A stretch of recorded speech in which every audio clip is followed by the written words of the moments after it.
to Mark Carney's book club. We are in the final chapter of this book, chapter 16, on how Canada can build value for all. And we just started discussing automation and AI and technology taking jobs and all of that. The share of jobs at high risk of automation are 10 to 15% in most advanced economies. So next he's going into an area that I've wondered in horror, what will people do when the robots take over? He next describes 4 areas where new jobs will be created. First, people will continue to provide the hearts, that is, performing tasks that require emotional intelligence, originality, or social skills such as persuasion and caring for others. Second, an aging population in Canada and across the globe will also lead to greater demand for care and a straight decrease in labor supply. Third, if new forms of bespoke mass creativity are made possible by the new global economy, human hands may once again take over, a form of cottage industry going full circle. Finally, there will be new roles that we don't imagine. After all, when the smartphone was invented, no one immediately thought, there goes the taxi industry. So despite these, he also sees how this 4th industrial revolution could substantially increase inequality. Most fundamentally, the more that new technology substitutes for labor rather than complements it, the more that the gains would accrue to the owners of capital, who themselves are unequally distributed. Second, during the transition as new technologies are adopted, what economists euphemistically call frictions can lead to depressed local labor markets or boost inequality in national ones. Third, if education is unable to keep pace with the changing demand for skills, those who already have them will earn even higher premiums, and job polarization will increase the supply of labor competing for lower skilled jobs. Finally, greater global interconnectedness will reinforce these dynamics. Next, we're going to discuss the macroeconomic challenges of COVID, and he mentions how COVID has increased the pace of the 4th industrial revolution out of necessity, seeing the rise of e-health, e-learning, and e-commerce. I personally really enjoy therapy at home in my PJs, thanks to Health Clinic Canada. That's a positive development for sure, and I think a lot of us can appreciate not having to go to as many appointments. A lot can be done virtually. He explains how when COVID struck, central banks acted to minimize risks to financial stability. Fiscal policy was both generous and effective, with government stepping up with wage subsidies, unemployment supports, and loans for businesses. So this caused a sharp rise in household savings rates, and Canadian households paid down a substantial amount of debt. I guess they hadn't clawed all that back yet when he wrote this. That happened later. During the heights of COVID, exceptionally low interest rates were often cited to justify virtually any level of spending. But just because higher spending is possible in the short term does not make it optimal. Current spending can help maintain activity today, but it doesn't grow the economy tomorrow.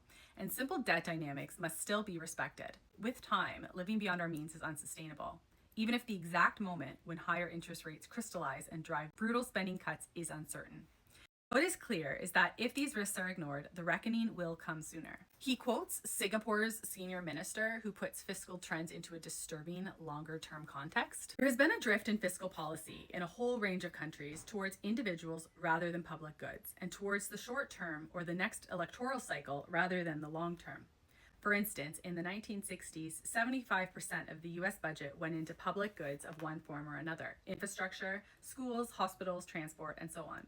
And 25% went in some form of benefits to individuals. Today, it's exactly the other way around: 75% to individuals and 25% on public goods. That is inherently short term. It sometimes solves immediate problems, but it doesn't lead to better long-term future, and it doesn't lead to optimism. This is particularly relevant for Canada, where all levels of our government have added considerable current spending for today, rather than capital spending to grow our economy for tomorrow. As I argued when COVID began, authorities needed to recognize that inflation will return, particularly because COVID represented a major negative supply shock. Significant capacity has been destroyed, and a tough adjustment is underway. The global economy is undergoing a series of major transitions with significant implications. The long era of low inflation, suppressed volatility, and easy financial conditions is ending. It is being replaced by more challenging macro dynamics in which supply shocks are as important as demand shocks, increasing inflation, volatility, interest rates, and risk premia. Just as globalization was deflationary, its unwinding will be inflationary. This is a new environment for monetary policy. I'm now going to read in its entirety the 10-point plan that he outlines for the government to follow in order to get where we need to be.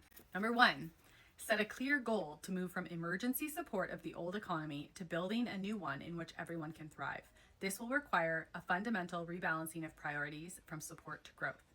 Number 2 is to set rules on spending and guidelines on borrowing that will discipline them while encouraging greater focus on productivity and growth. Canada's productivity gap with its peers has steadily increased over the course of the past 2 decades. Our growth has primarily been because of more employment, in part due to a growing labor force through immigration. Now it's essential to get Canadians better jobs with higher income. The current spending should be back in balance within 2 years. Investments in capital should be separately identified and subject to independent assessments to establish whether they add to the nation's balance sheet. A new debt service to revenue test to ensure that governments aren't seduced by the recent history of low interest rates. Just because something is possible doesn't mean it's optimal. Number 3, transition COVID-style support measures from supporting jobs to supporting workers. German-style Kurzarbeit schemes with partial wage support are well suited to this task. Extraordinary supplements to unemployment insurance should be tied to retraining programs, especially to building the digital skills needed for the new economy. Support for companies should be targeted at regenerating the most affected industries rather than providing an expensive blanket support for all. Number 4 is maximize government investment, both to support short-term economic activity and to build the physical, digital, and natural capital we need. 5, concentrate new budget measures on green activities that are job-heavy and capital-intensive. 6, use regulatory policy to frame the future direction of the economy, such as mandate hydrogen fuel usage. These measures are critical to provide the certainty and predictability to drive private investment. 7, pursue financial sector policies that provide the foundations so that the financial system can help drive the transition towards net zero. 8, institute a disciplined approach to building resilience by assigning clear responsibilities, transparent actions, and public accountability. 9, develop intergenerational accounts that track the sustainability of current spending with demographics and track natural capital through a new natural capital balance sheet. And 10, build the new institutions needed for how we will work tomorrow, including quaternary education and new employment insurance schemes for workers in the gig economy. Focus relentlessly on increasing inclusion of all socioeconomic groups in the workforce. Okay, so we're going to end that part here. Join me for part 3, where we will continue on this discussion of how Canada can build value for all. Let me know what you think so far.